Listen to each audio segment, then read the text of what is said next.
So I know that we love the hybrid orbitals, especially organic chemists. You know, they love to use those hybrid orbitals.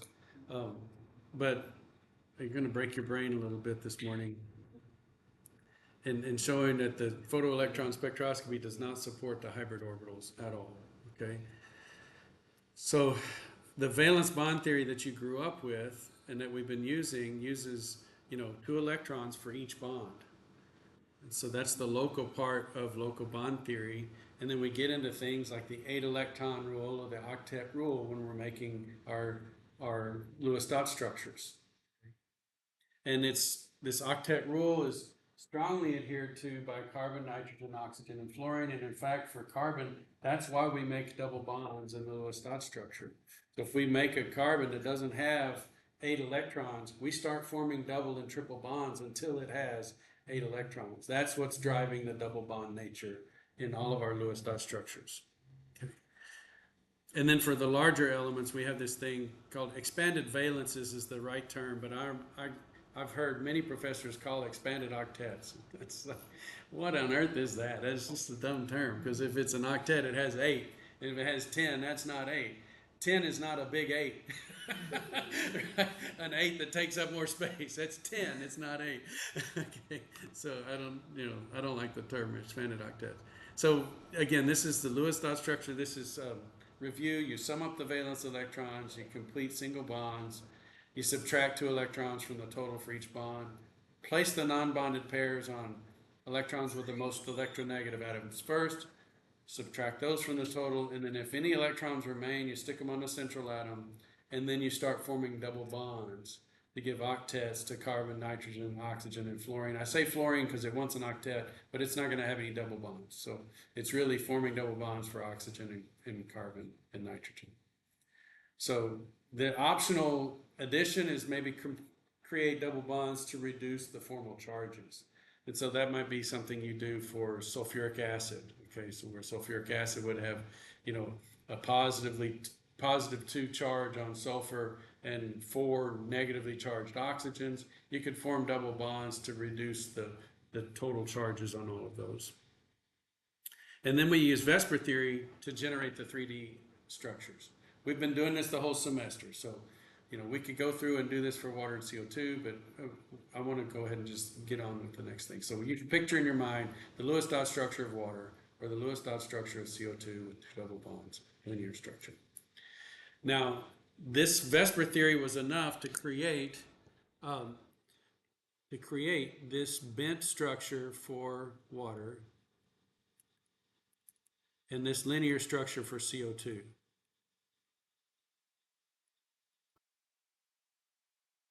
Okay, just by the Vesper theory. We have a linear molecule and a bent molecule, and that matches the infrared. So this is just the single beam spectrum of the atmosphere, and we have water and we have CO2. So what we have in the water vibrations, a bunch of rotational lines, and the CO2, we have also some rotational lines, but the CO2 spectrum is a very symmetric linear rotational structure. So this is confirming that CO2 is a linear molecule and that water is a bent molecule, asymmetric, nonlinear rotational structure. So the Vesper theory is confirmed by or supported by infrared spectroscopic data that water is bent, CO2 is linear.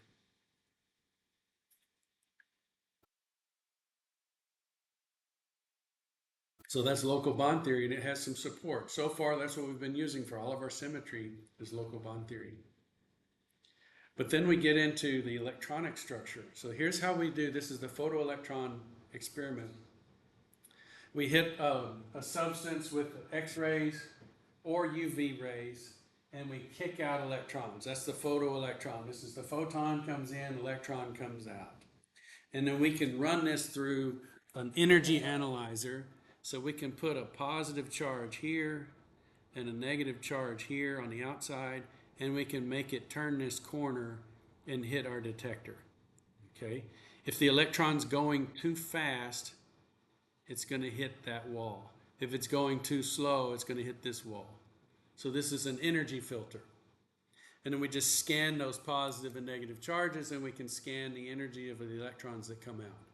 So we hit it with an X-ray, and how deep the electron is in the molecule or the substance, you subtract that energy of getting it to the ionization limit, and whatever extra energy it has will be a kinetic energy. It's the photoelectric effect.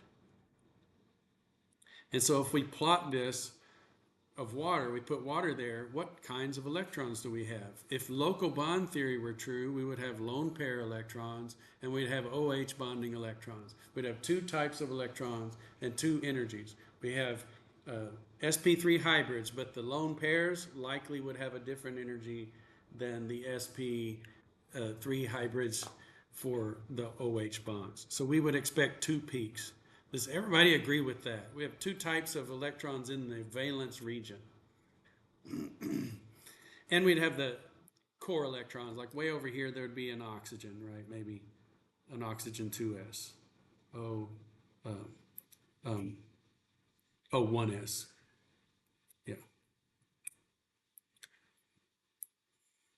And so we could do a Kahoot, but let's go ahead.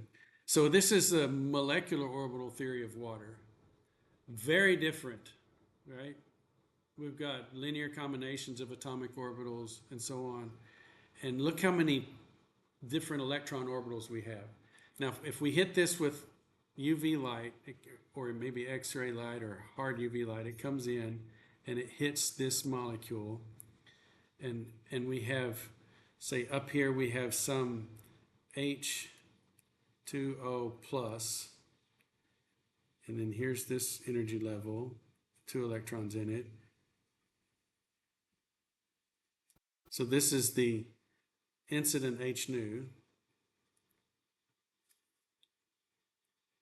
So let's see, get this one.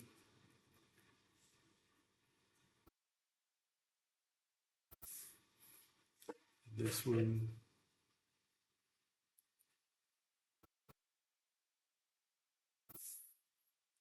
It's not exactly the same energy, but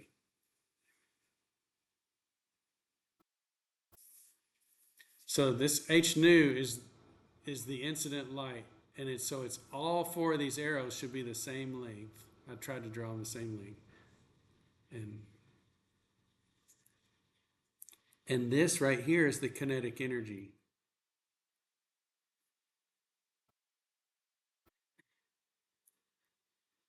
One half mv squared. Kinetic energy of the electron. And notice how there's 4 different kinetic energies. They come out with 4 different velocities because the same photon of light hit all 4 of those electrons in all of those orbitals, and the ones that were closest to the ionization energy came out with a lot of velocity, and the one deep in the molecule came out with a little bit of velocity. Okay, so that's overcoming the work function of those electrons. So X-ray photoelectron spectroscopy is a way to probe the MO diagram. We hit it with X-ray light and we measure the speed of the electrons that come out. And what do we see in experiment? We go to experiment, we get 4 peaks, not 2.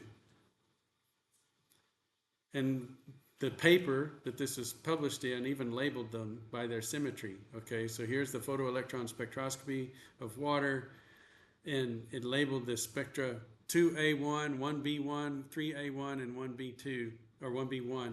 And now our little Gaussian calculation has the middle 2 switched. But we have 4 predicted electron orbital energies, and the experiment shows 4. And so this confirms the molecular orbital theory is the true theory. When I say true, I mean it corresponds to reality. We've got water, we hit it with X-rays, we get 4 energies for our molecular orbitals. We do not get sp hybrids.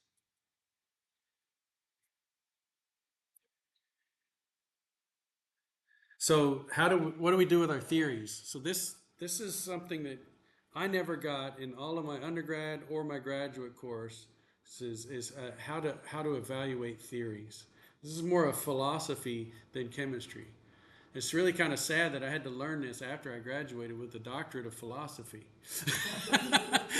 right? Having never taken a philosophy course, I have a doctorate of philosophy in chemistry. So I understand the chemistry of it, but I don't understand the philosophy. Well, I'm trying to correct that.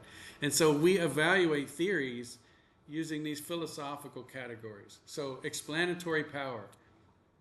So how well does the theory match the data in the original and subsequent data that it attempts to explain? This is what we're using when we use R squared values, mean absolute deviations. This is how good it explains the data that it's modeling. And then we have explanatory scope. So how many different types of data can it explain?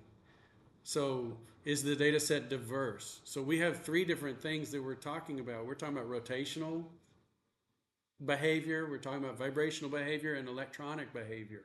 If it could explain all three, that would be a bigger scope than if it could just explain two. Okay, and then ad hocness. Ad hoc is Latin for this. That's what it means, for this. So exceptions to the rule, right? You always say I have rules, and then we have the exceptions to the rule. And so this theory have a lot of exceptions and special cases. If so, that's not good. So we want small ad hocness, big explanatory scope, and big explanatory power. So let's evaluate local bond theory. Its explanatory power is big. It's good. So with Vesper shapes, it accurately models molecular structures. When I say accurate, I should probably put that in quotes, because it doesn't exactly get the bond angles and bond lengths, but it gets it close enough to find the point group. And the point group can explain a lot of things. Okay, so it's close enough as an initial guess. Its explanatory scope has a big hole, though. It's good for rotational spectra. In other words, it can get the rotational structure of the molecule, the symmetry of the rotations, and it can get the vibrational spectra, but it cannot match the electronic spectra. So it does not match the X-ray photoelectron data that's looking at the electron cloud. It gets the molecular structure, but not the electronic structure. And as far as ad hocness, local bond theory has the octet rule, expanded octets for groups 3 and above, and all of those kinds of special considerations. That weakens the theory because you got more things to remember, right? It's not just a set like mixing of atomic orbitals to make molecular orbitals. There's no special cases for that. It works for chromium, it works for water, it works for all of these different things. So that's our local bond theory. Molecular orbital theory accurately models molecular structures, does rotation, vibration, electronic, and doesn't really have any special exceptions or specific rules like for use this for carbon, use this for nitrogen, use this for oxygen. So how do we choose? Well, local bond theory is easy. If I can get two out of the three things in my list, and it's that easy, I'm going to use it. Right? So I'm going to use local bond theory. I'm still going to talk about sp3 hybrid orbitals because that gives me my 4 electron domains and makes a tetrahedral molecular structure and so on. But I know it's not accurate when I'm talking about the electron cloud. Okay? The molecular orbital theory gets everything right, but it's not easy. Right? It's simple-ish for diatomics, water, ammonia, yeah, you could do that. Ethene took a while, but we could do ethene. But when you get to DNA, I can do DNA with this. I can't do DNA with this, not by hand. Yeah. So this is how we choose. How hard is it? What does it get me? Am I going to rely on this for electronic structure and understanding the chemical reactivity of organic molecules? Probably not. I get uneasy when organic chemists are saying, well, this sp hybrid is donating electrons here and this sp whatever and so on. I'm like, sp hybrids don't exist. So your explanation is flawed from the beginning. It's flawed from the beginning. So when you're talking about the electronic structure, you have to go to molecular orbital theory, which is not easy, but with Gaussian, it's easy. Okay, so, and there's other programs other than Gaussian, but when you get into the molecular orbital theory, you really need to use a computer to assist you. And then you can really start talking about the true paths of the electrons and the orbitals that overlap and the symmetries involved. So So that's why we try to get you guys introduced into Gaussian and so on, because it can do the electronic structure and easily give us vibrational spectra, rotational spectra, molecular structure. It can take the vibrations and animate them and do all kinds of fun things. So this is the Gaussian project that we're working on. So really should have pushed you guys to do the molecular orbitals, but we were talking about vibrations at the time when I was building out the project. But since you have your molecules, it's not for this week's project. I'm not adding anything the last second, but go ahead and play around with the MO editor and try to find your molecular orbitals. And just after you're done with your project, maybe we'll add that for next week or a couple of weeks from now, where we take your same molecules and look at the molecular orbitals. Yes. That the MO editor you're talking about is when you right click and you can find all the molecular orbitals and the bonding and anti-bonding modules. Yeah, so you bring it in with the checkpoint file. So when you load, instead of loading the log file, you load the checkpoint file. And then you can start looking at the MOs. And they're not calculated yet. The data is in the checkpoint file, but you go in and you can use what was at the beginning of this. Well, I guess it was at the beginning of the last one, where you have that list of molecular orbitals. You have to calculate all of them. We used to have to do this by hand at the command line. It was called a cube generating program, and so Gauss View still uses that cube gen program on the back end, but you just tell it, okay, generate cubes. What is a cube? Well, the electron cloud is like a cube of data points, of electron densities and so on, deflections for the molecular orbital. And what you're doing is you're taking that cube of data and you're connecting all the data points that have, say, the same value. Like if you wanted a 95% electron density surface, and this cube of data had electron density in it, you want to connect all of the 0.05s. Right? So the electron density is plotted in this cube of data. Really close to the nuclei, you've got big numbers for electron density because the electrons are drawn towards the nuclei. But as you get further away, that electron density gets to smaller and smaller numbers. Eventually, they reach 0.05, which is 95% of the electron density is inside those limits. Well, let's go through this cube of data points and connect all of the numbers that are 0.05. And that generates a surface. So we could do it in 2 dimensions. Let me just show you. So if we've got a positive charge here, like a nucleus, and we're going to calculate a cube of data here of the electron density. This might be 0.95. You could kind of think of the probability of an electron being here, 0.95, 0.1, and we'll do 0.05. And then if we go out in this direction, 0.95, 0.1, 0.05. And if we go in this direction, 0.95, 0.1, 0.05. If we go diagonal, maybe it drops off a little faster, 0.05, and then over here 0.05. And then so what we're going to have is we're going to have 0.05s all around here. And if we calculate that density surface of 0.05, it's going to connect all of these dots where there's a 0.05. So this is the cube, and this is the surface. And so you would go into the MOs and you would calculate a surface that was the molecular orbital, say the 2s orbital or some molecular orbital. And then if you were to calculate electron density, you could go in and use this cube generating program to calculate the 0.05 electron density cloud, where 95% of the electron cloud is inside that value. Okay. So do you understand the difference between a cube and a surface? See, outside we had like maybe 0.01. Why did I write a 5? 0.01. And maybe way over here you have like 0.001, 0.01, right? 0.05.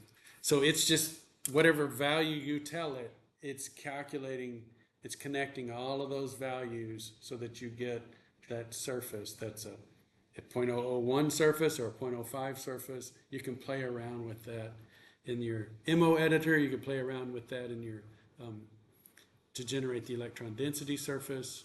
And maybe I can make a lecture on how to do that. Okay. But that's something that only comes from molecular orbital theory. So that's why I'm talking about it now, is we can use the Gaussian use of MO theory and the electronic structure to calculate all kinds of things about the electron cloud in a molecule. And the electron cloud is where the chemistry takes place. Because when molecules get close together, it's the electrons that are interacting first. The nuclei, they don't even get close to each other until there's substantial interaction between the electron clouds. Remember back when I showed the nucleus of the hydrogen atom at target? Okay, the hydrogen atom was 71 miles across. Think about a molecule, you got lots of nuclei, but then the electrons are even further out, and that's where the electronic structure comes into play in molecular orbital theory.